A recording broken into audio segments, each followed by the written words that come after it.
go ahead and start off on our apple dumplings.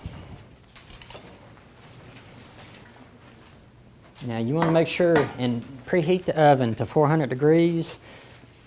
This is one, a lot of these recipes you can go ahead and put in if it's not quite up to temp, but you want to make sure that this one is up to 400 as you're cooking it, because what will happen, it won't cook the dough all the way through in it.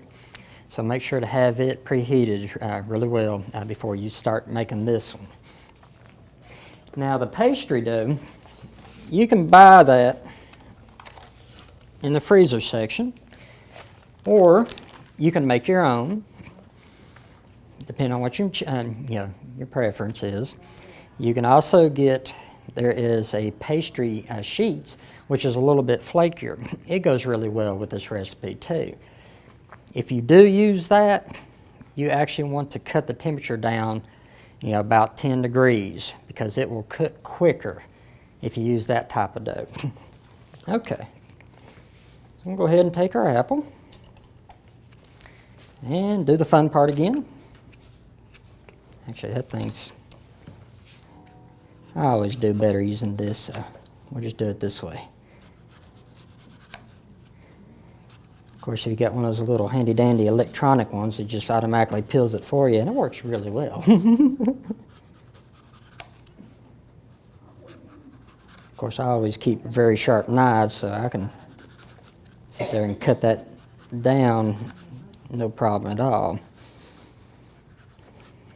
And if you don't have a core, that's okay. Just, you can actually take this on the bottom, circle halfway up to there.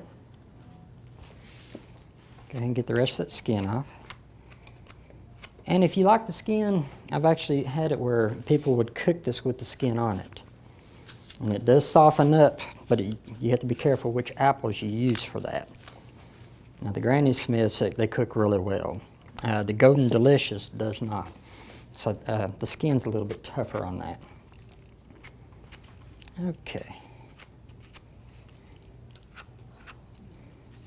There we go. You just want to make sure you get enough to where you're getting the seeds and that rind out of the center. Which if you don't get all the rind, don't worry about it. If you don't get all the seeds, that's okay too. You're not going to grow an apple tree inside if you eat these. All right.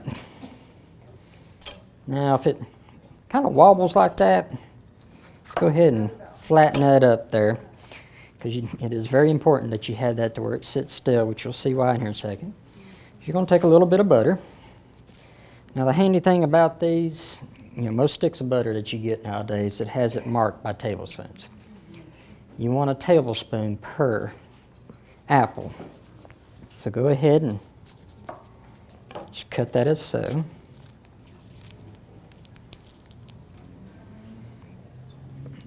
Now let it soften up so I can kind of squeeze it down in there and make another little hole there, which you'll see why here in a second for that.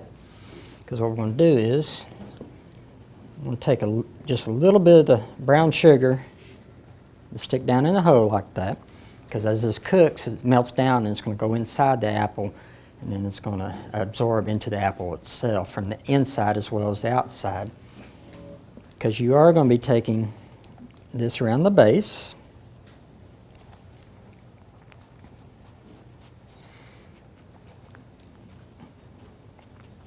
Like so.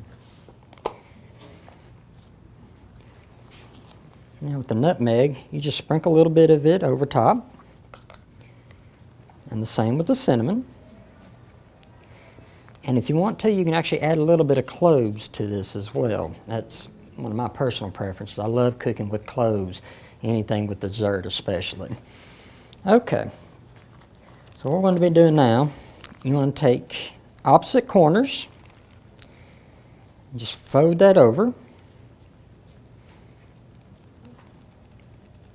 Just kind of pinch it down in there. And take the other two corners, fold that over, and just kind of tuck that in together.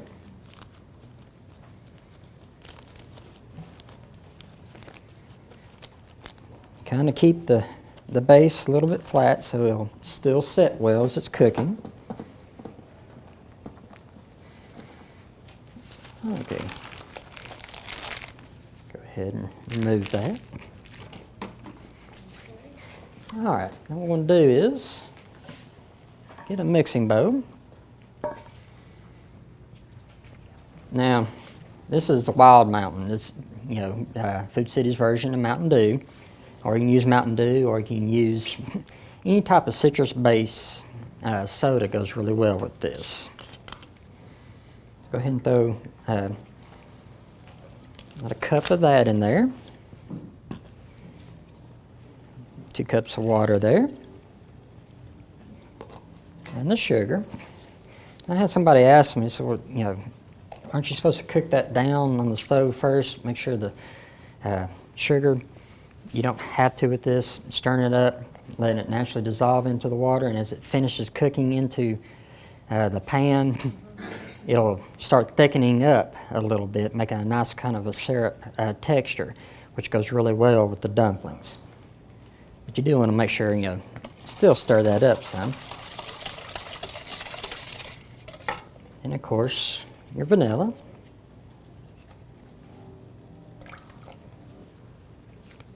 Which a lot of y'all know me.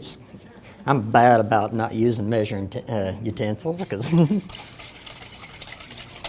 course, a lot of y'all know that after you've done it so many years, you know what it looks like, a teaspoon looks like. Okay, throw the butter in there. Okay, just pour that in there.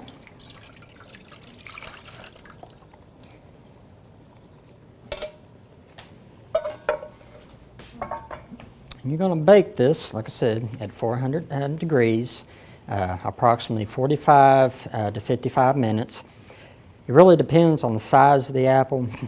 The apples we have here, that's basically what I consider a medium-sized apple. So you're looking at about 45 minutes for those. If you get a larger variety, definitely go to 55. If you want to make smaller dumplings, cut them in half and work it that way so it's more individual portion. It works just as well as that way. You're looking at 35 to 40 minutes cooking it in that way. Okay.